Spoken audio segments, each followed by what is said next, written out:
Dear friends, एक ऐसा question है ऑलमोस्ट हर एस्पायरेंट पूछता है। वो ये है कि बेपनाह किताबें पढ़ ली हैं, रीडिंग बहुत ज़्यादा की है, लेक्चर्स बेपनाह देखे हैं, यूट्यूब से वीडियोस देख देख के नॉलेज का पहाड़ बना लिया है। एंड नो डाउट किसी भी एस्पायरेंट से बात करें, व्हाट आई बिलीव, वो वाकई नॉलेज का पहाड़ होता है। लेकिन कंप्लेन हर एस्पायरेंट की एक ही है। वो कंप्लेन क्या है? सर, जब लिखने बैठते हैं तो लिखा नहीं जाता। Now this is a grave issue. उसकी वजह यह है कि 1000 मार्क्स के तो आपके रिटर्न के टेस्ट है, उसमें लिखेंगे तो काम होगा, ठीक है। और बाकी सब्जेक्ट्स में फिर भी लिख लेते हैं, ऐसे की दफा आके बहुत ज्यादा गड़बड़ होती है, ठीक है। इसकी रीजन को आज हमने डिस्कस करना है। मुझे जो इस सारी 30 साल एक्सपीरियंस के अंदर बात समझ आई है कि लिखा ना जाने की वजह वो ये है कि हम पढ़ते ठीक नहीं है, हमारी इनपुट ठीक नहीं है। जब इनपुट ठीक नहीं होगी तो आउटपुट कहां से ठीक आएगी? पहली बात आएगी कहां से, और दूसरी बात ठीक कहां से आएगी? देखिए, जब हम कोई बुक पढ़ रहे होते हैं या कोई लेक्चर अटेंड कर रहे होते हैं तो ज्यादा से ज्यादा हम क्या करते हैं, हम नोट्स बनाते हैं। और वो किस तरह से जनाब? से दिस इज योर पेज, ठीक हो गया, और यहाँ पर आपने लिखा कि ये मेरा टॉपिक है, ठीक है, और यहाँ पे आपने डिन डिन डिन डिन डिन डिन डिन डिन डिन डिन नोट्स बना दिए और बड़ा किया तो इनको याद कर लिया, रटा लगा लिया, अपने टेप रिकॉर्डर में डाल लिया, ठीक हो गया। जो पढ़ा हुआ होता है उसमें बात क्या कन्वे की गई है वो उससे हमारी वाकफियत नहीं होती। मेरे उस्ताद ग्रामी ये फरमाया करते थे कि इस तरह का पढ़ना बिल्कुल ऐसे ही है जैसे बादाम है हमारे पास और हम उसका छिलका खाए चले जाएं और उसका मगज या उसका गूदा उस तक ना पहुंचे। So this type of reading, ये बादाम का छिलका खाने वाली बात है, सुपरफिशियल काम है।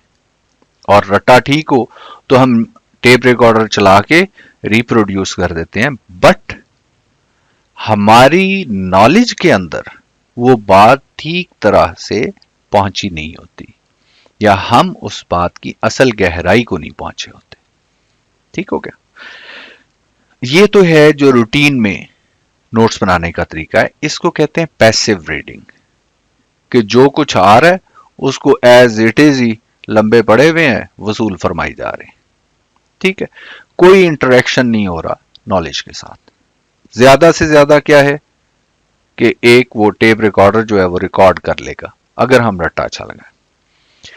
नतीजे में लिखते हुए कुछ रटी पिटी चीजें शायद हम लिख लें, लेकिन सही टू द पॉइंट आंसर, क्योंकि कंपैरेटिव एग्जाम्स के अंदर एग्जामिनर कोई ना कोई एनालिटिकल एस्पेक्ट डाल देता है, उसके नतीजे में लिखना मुश्किल हो जाता है।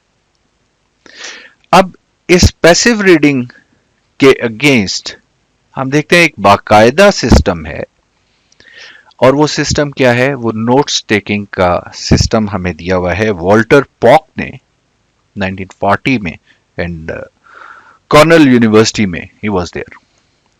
तो इसी वजह से इसको हम कहते हैं the Cornell note taking system, एक बाकायदा सिस्टम है, ठीक है। इस सिस्टम के अंदर किया क्या जाता है? इसके अंदर नोट्स बनाने का तकरीबन वही तरीका है, बट एक चीज एडिशनल है जो सारे कामों पर हावी है। मसलन इसमें नोट्स लेने के लिए तरीका ये होता है कि से दिस इज योर पेज, तो सबसे पहले एक रेक्टेंगल ऊपर बना लें, वहां पर आप टॉपिक लिखते हैं, टॉपिक का नाम लिखते हैं, ठीक हो गया। इसके बाद पेज को आप इस तरह से डिवाइड कर लेते हैं कि लेफ्ट साइड के ऊपर आपके पास 1/3 पेज रह जाता है और राइट साइड के पास आपके पास 2/3 पेज रह जाता है, राइट। इस तरह से पेज को डिवाइड कर लेने के बाद अब लेफ्ट कॉलम के अंदर हम क्या लिखते हैं? कीवर्ड्स, लेफ्ट कॉलम के अंदर कीवर्ड्स लिख लेते हैं, ठीक है, कि बुक में जिस कीवर्ड पर बात हो रही है, पैराग्राफ जिस कीवर्ड पे है वो कीवर्ड लिखेंगे। एंड ये जो ब्रॉडर कॉलम है राइट साइड के ऊपर, इसको हम नाम देते हैं स्पेसिफिक इंफॉर्मेशन, इसको टाइटल देते हैं स्पेसिफिक इंफॉर्मेशन। अब इस कीवर्ड के मुतालिक जो भी हमें स्पेसिफिक इंफॉर्मेशन मिलती है वो हम यहां पर लिखते हैं, फेयर इनफ। लेकिन काम यहां खत्म नहीं होता। काम क्या है? उसके बाद कॉर्नल ये कहता है कि आप अपने पेज को यहां पर लाइन लगा दें, करेक्ट, और यहां पर अनफॉर्चुनेटली आई कांट,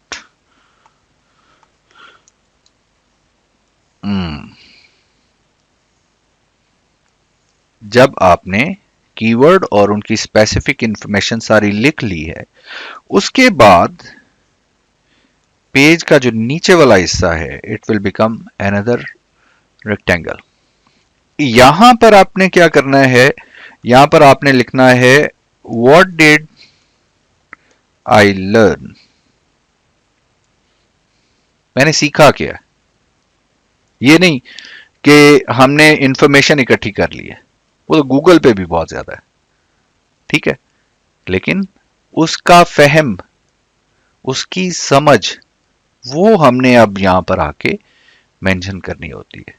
इस पोर्शन के अंदर आप क्या लिखते हैं? व्हाट डिड आई लर्न में सबसे पहले जो टॉपिक आपने पढ़ा है या सुना है उसकी आप समरी लिखते हैं। Number 1, summary is not enough. Summary के बाद आप उसका थीम लिखते हैं, ठीक हो गया। व्हाट डिड आई लर्न में पहला पॉइंट है समरी,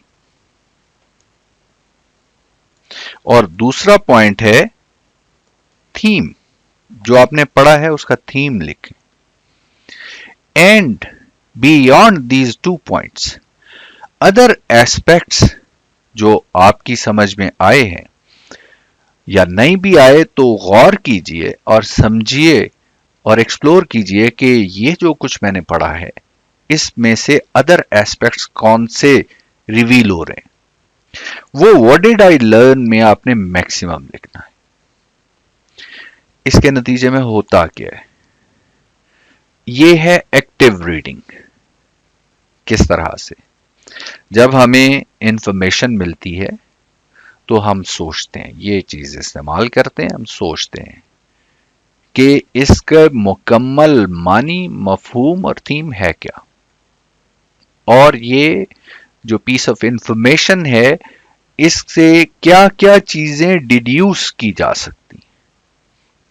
एज अ रिजल्ट आपके पास पढ़ते साथ ही व्हाट डिड आई लर्न का पोर्शन जब आप सारा लिख लेते हैं तो इतना थॉरो कॉम्प्रिहेंसिव नॉलेज होता है कि आप उसी वक्त बैठ के उसके ऊपर लिख भी सकते हैं और उसको बयान भी कर सकते हैं।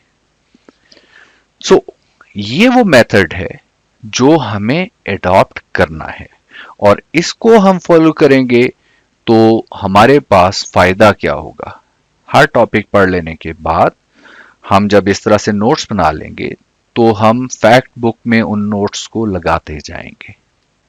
नतीजे में आपके पास अच्छी खासी फैक्ट बुक बन जाएगी, और ये मसला भी नहीं होगा कि एग्जाम के नजदीक जाके यार वो नोट्स दे दो, बाबा साईं वो आईआर के नोट्स दे दो, वाजा वो यूएस हिस्ट्री के नोट्स दे दो। ये मसला नहीं होगा। आप पढ़ तो रहे हैं, थोड़ी सी effort and systematic effort Cornell के तरीके से वो अप्लाई कीजिए and you will be good. अब देखिए इसकी एग्जांपल देखते हैं कि कॉर्नल के मुताबिक नोट्स किस तरह से बनते हैं।